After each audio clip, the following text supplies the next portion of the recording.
mais uma vez no nosso encontro para os nossos estudos do Evangelho, hoje dando início ao capítulo 18. Muitos serão chamados, poucos os escolhidos. E o primeiro tópico é a festa de núpcias, que nós vamos ler. Carolzinha vai fazer o favor de ler para a gente e a gente vai comentar depois. Então, vamos iniciar fazendo a abertura do nosso trabalho, relaxando o nosso coração, elevando o nosso pensamento ao Cristo e dizendo para ele: Jesus, meu irmão, é em teu nome que nós nos reunimos, agradecendo a todos os amigos do plano espiritual que aqui comparecem. Vamos iniciar os nossos estudos com a oração que o Pai nos deixou. Pai nosso que estás no céu, santificado seja o vosso nome, venha a nós o vosso reino, seja feita a vossa vontade, assim na terra como no céu. O pão nosso de cada dia nos dai hoje. Perdoai as nossas ofensas, assim como nós perdoamos a quem nos tem ofendido. Não nos deixeis cair em tentação, e livrai-nos de todo mal, porque teu é o reino, o poder e a glória, hoje e sempre. Que assim seja. Carolzinha, assume o leme da nau. Então, vamos para o capítulo 18. Muitos os chamados e poucos os escolhidos. Parábola do festim de núpcias. Tópico 1. Jesus, falando ainda por parábolas, disse-lhes: O reino dos céus é semelhante a um rei que, querendo realizar as núpcias de seu filho, enviou seus servidores para chamar às núpcias aqueles que foram convidados. Mas eles se recusaram a vir. Ele enviou ainda outros servidores com ordem de dizer de sua parte aos convidados: Eu preparei meu jantar, fiz matar meus bois e tudo o que havia feito cevar. Tudo está preparado, vinde às núpcias. Mas eles não se preocuparam e se foram, um à sua casa de campo e outro ao seu negócio. Os outros se apoderaram de seus servidores e os mataram após lhes ter feito vários ultrajes. O rei, tendo sabido disso, encheu-se de cólera e, tendo enviado seus exércitos, exterminou esses homicidas e queimou a sua cidade. Então, ele disse aos seus servidores: O festim de núpcias está todo preparado, mas aqueles que haviam sido chamados, deles não foram dignos. E depois, nas encruzilhadas, e chamai para as núpcias todos aqueles que encontrardes. Seus servidores, indo então pelas ruas, reuniram todos aqueles que encontraram, bons e maus, e a sala de núpcias ficou cheia de pessoas que se sentaram à mesa. O rei entrou em seguida para ver aqueles que estavam à mesa e, tendo notado um homem que não estava com a roupa nupcial, disse-lhe: Meu amigo, como entrastes aqui sem ter a roupa nupcial? E esse homem permaneceu mudo. Então o rei disse aos seus servos: Atai-lhe as mãos e os pés e lançai-o nas trevas exteriores. Aí haverá pranto e ranger de dentes, porque há muitos chamados e poucos escolhidos. Tópico 2. O incrédulo sorri a esta parábola que lhe parece de uma puerilidade ingênua, porque não compreende que se possa criar tanta dificuldade para assistir a uma festa, e ainda menos que os convidados estendessem a resistência até ao massacre dos enviados do senhor da casa. As parábolas, diz ele, sem dúvida, são figuras, mas ainda assim é preciso que elas não saiam dos limites do verossímil. Pode-se dizer o mesmo de todas as alegorias, das fábulas mais engenhosas, que não são despojadas de seu envoltório para procurar-lhe o sentido oculto. Jesus auriu as suas nos usos mais vulgares da vida e as adaptou aos costumes e ao caráter do povo ao qual falava. A maioria tem por fim fazer penetrar nas massas a ideia da vida espiritual. O seu sentido não parece frequentemente ininteligível, senão porque não se parte desse ponto de vista. Nesta parábola, Jesus compara o reino dos céus, onde tudo é alegria e felicidade, a uma festa. Para os primeiros convidados, faz alusão aos hebreus, que Deus chamou primeiro ao conhecimento da sua lei. Os enviados do Senhor são os profetas que vieram exortá-los a seguir o caminho da verdadeira felicidade. Mas suas palavras foram pouco escutadas, suas advertências foram menosprezadas. Vários foram mesmo massacrados, como os servidores da parábola. Os convidados que se excusam para cuidar de seus campos e de seus negócios são o símbolo das pessoas do mundo, que, absorvidas pelas coisas terrestres, são indiferentes quanto às coisas celestes. Era uma crença entre os judeus de então que sua nação deveria adquirir a supremacia sobre todas as outras.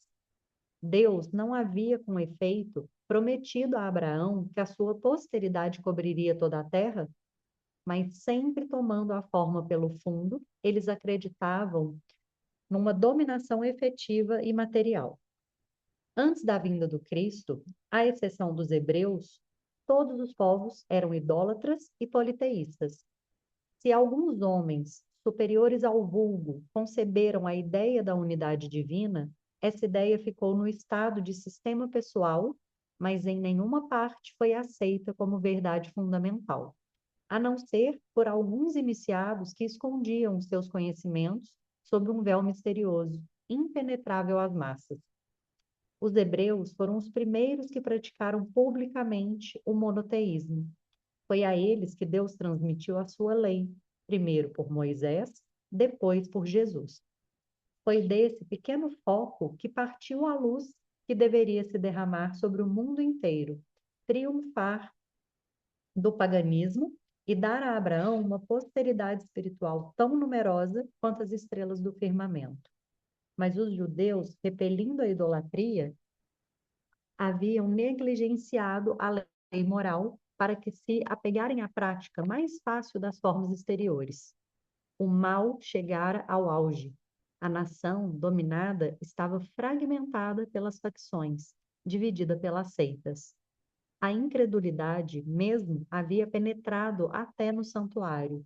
Foi então que apareceu Jesus, enviado para lembrá-los quanto à absorvência da lei e abrir-lhes os horizontes novos da vida futura. Convidados dos primeiros para o grande banquete da fé universal, repeliram a palavra do celeste Messias e o fizeram perecer. Foi assim que perderam o fruto que teriam recolhido de sua iniciativa. Seria injusto, todavia, acusar o povo inteiro desse estado de coisas. Essa responsabilidade cabe principalmente aos fariseus e aos saduceus, que perderam a nação pelo orgulho e pelo fanatismo de uns e pela incredulidade de outros. São eles, sobretudo, que Jesus compara aos convidados que recusam comparecer ao repasto de núpcias. Depois acrescenta: o Senhor, vendo isso, fez convidar todos os que se encontravam nas encruzilhadas, bons e maus. Ele queria dizer com isso que a palavra foi pregada a todos os outros povos, pagãos e idólatras, e que estes, a aceitando, seriam admitidos na festa em lugar dos primeiros convidados. Mas não basta ser convidado, não basta levar o nome de cristão, nem se assentar à mesa para tomar parte no celeste banquete. É preciso, antes de tudo, e como condição expressa, estar revestido com a roupa nupcial, quer dizer, ter a pureza de coração e praticar a lei segundo o Espírito. Ora, essa lei está inteiramente nessas palavras: fora da caridade não há salvação. Mas entre todos aqueles que ouvem a palavra divina, quão poucos há que aguardam e a praticam. Quão poucos se tornam dignos de entrar no reino dos céus. Por isso, Jesus diz: haverá muitos chamados e poucos escolhidos. Muito bem. Obrigado, Carol. Se a gente for fazer um estudo técnico dessa parábola do Evangelho, nós teríamos que estudar a história. Como nossa ideia aqui não é fazer um estudo técnico, nossa ideia é apenas aprimorar uma iniciação de estudos espirituais, a gente não vai fazer esse estudo histórico hoje. Mas quem quiser também pode ficar à vontade. Os técnicos, os estudiosos, os palestrantes dizem que quando Jesus fez o primeiro convite, ele fez aos saduceus. Os saduceus eram a elite sacerdotal daquele tempo. Quando ele fez o segundo convite, ele fez aos judeus em geral. Judeus tinham os fariseus, os essênios, os zelotes, enfim. Não comparecendo nenhum nem outro, ele convidou inclusive os gentios. Os gentios eram os outros povos que não eram judeus.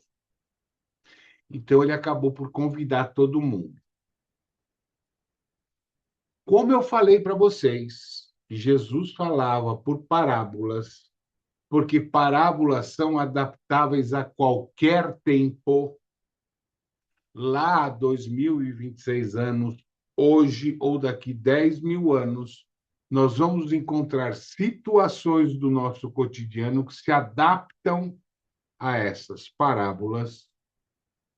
Eu vou trazer, como eu prometi, essa passagem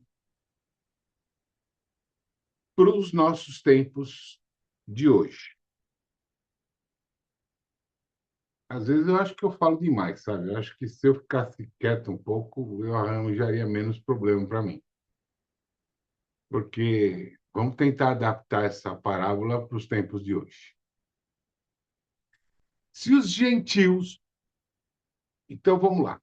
O rei convidou o povo, os gentios, os mais próximos dele, e ninguém foi.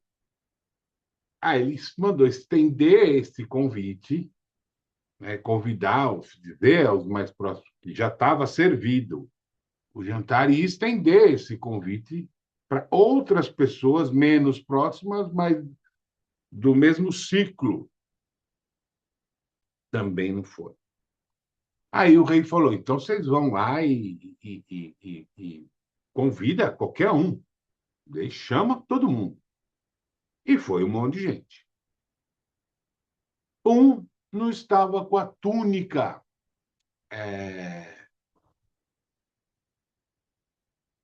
de casamento, né? Túnica nupcial.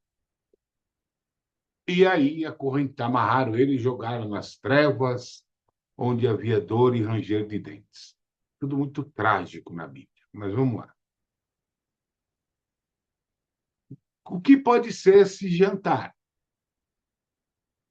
Esse jantar é Deus expondo a verdade, a verdadeira palavra, o verdadeiro caminho.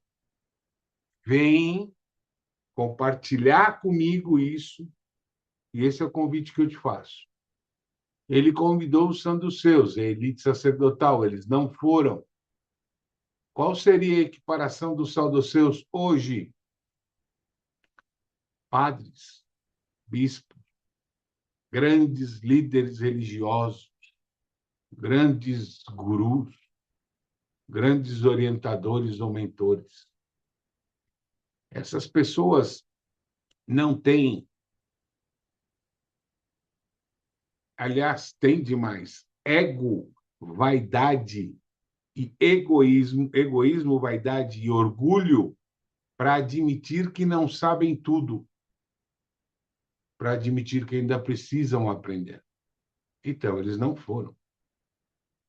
Ele convidou os seguidores dessas religiões, desses gurus, padres, bispos, enfim, pastores.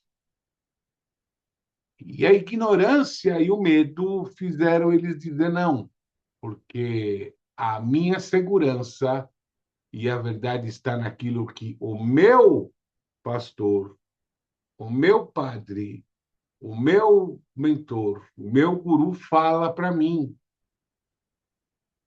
Só ele tem a verdade. Ninguém mais vai me convencer que há outra verdade. E aí, Deus convidou a todos os outros. Quem são todos os outros? Nós, que não pertencemos nem a um grupo, nem a outro, e estamos em busca da verdadeira palavra, do verdadeiro caminho, e que vamos aplicar a nossa vida de acordo com as nossas vivências, com as nossas experiências. Fernando, e por que que ele jogou o cara para fora, lá nas trevas? Quando eu sou convidado para conhecer e estudar a palavra, formatar o meu caminho, não basta que eu vá. Ir é estar lá. Eu preciso me apresentar de espírito, eu preciso me apresentar com vontade, eu preciso me apresentar disposto a aprender. E uma das coisas humildes a se fazer é que eu vá com a túnica de quem é convidado e não para ser confundido como professor ou coordenador. Então, todos que foram com a túnica de convidados, a túnica nupcial, se equipararam no desejo de saber. Eu fui com uma roupa diferente. Então, eu não estou preparado para me colocar humildemente na situação de aprendiz, de que eu quero aprender mais. E por que, então, a história de que alguns dos mensageiros dele, do rei, né, foram mortos? Onde que os mensageiros de Deus foram mortos? O que a gente fez com Jesus? O que a gente fez com os apóstolos dele depois? Um por um. Os discípulos dele, que ainda tentaram manter e pregar a palavra, matamos um por um. Ah, mas eu não estava lá. Será? Acho que estava. Se você está nesse caminho agora, se arrependendo, resgatando aquilo lá, é porque você estava. Então, é isso. Jesus, Deus, convida para o banquete. Aquele que é orgulhoso, vaidoso, egocêntrico, não vai, porque ele não precisa de mais informação. Ele já tem tudo, ele já sabe tudo. Aquele que segue aquele que é orgulhoso, vaidoso, enfim, egocêntrico, também não vai, porque ele crê que aquele cara que tem a verdade, não outra pessoa qualquer. Quem vai? Os gentios, nós. Estamos em busca de alguém que não imponha nada, mas que nos explique por que que a coisa é assim. Num lugar que a gente possa discutir, contestar, e não ser reprimido quando a gente faz isso. Mas a gente tem que estar com a roupa com a consciência da humildade, para chegar lá como aprendiz, e não chegar como sabedor, o rei da carne seca. Basicamente é isso. Muitos serão chamados, poucos escolhidos, porque ele chamou um monte de gente e poucos atenderam ao convite.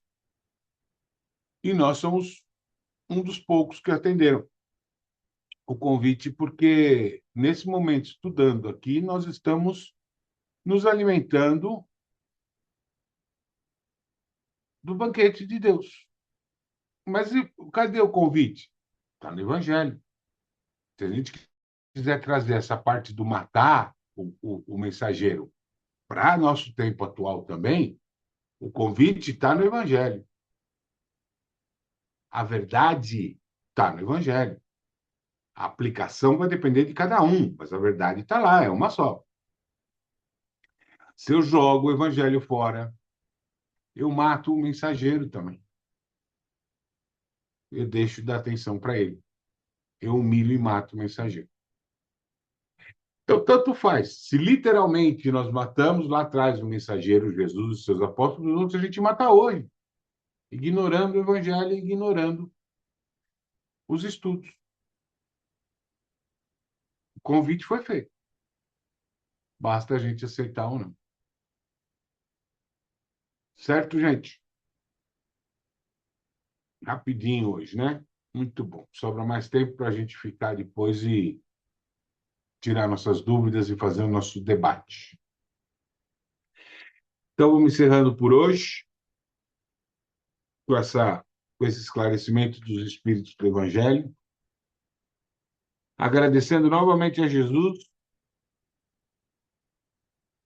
por nossa reunião, aos espíritos do plano espiritual que aqui comparecem todas as terças-feiras para estudar conosco, aos nossos mentores, nós agradecemos e pedimos que continuem nos intuindo, nos orientando, nos direcionando, nos protegendo, nos incentivando.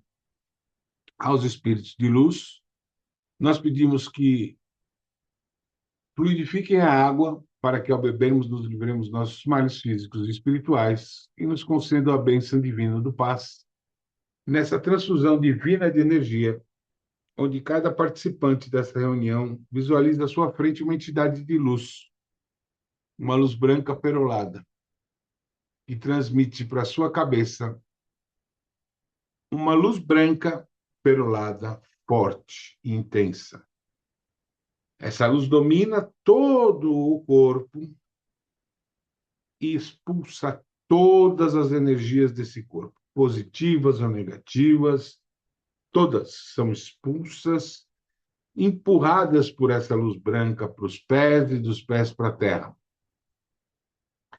Essa luz branca domina nosso corpo e passa a envolver todos os órgãos do nosso corpo, regenerando, reabilitando um por um. Essa luz de tão forte se expande no nosso corpo, atinge nossos parentes, nossos pets, nossos lares, nossos carros, nossas motos, nossos locais de trabalho, e vai se expandindo cada vez mais até atingir a todos aqueles que precisam no orbe terrestre, encarnados ou desencarnados, homens ou animais. Essa energia de tão potente se espalha e começa a extravasar no universo. E o orbe se transforma numa grande bola de luz branca perolada, expelindo a mesma luz por todo o universo. E nessa troca de vibração, nessa troca de energia e renovação, nós te dizemos, Pai, obrigado por tudo que temos, pelo que tivemos, pelo que ainda teremos. Pedimos orientação para a irmã Maristela de Oliveira Rocha. E também dizemos que em tuas mãos entregamos os nossos corpos, os nossos espíritos, nossa saúde e nosso futuro. Pai, ilumina o nosso caminho e nos conduz por ele. Faz de nós o instrumento de tua palavra, que assim seja, graças a Deus. É isso, pessoal. Até terça que vem. Quem eu for ver no curso, terça-feira, quem eu for ver no curso sábado até sábado, quem eu for ver só terça-feira que vem, até terça-feira que vem. Fiquem todos com Deus, sempre na mais alta vibração. Beijo! Muita luz no caminho de todos vocês. Beijo, beijo.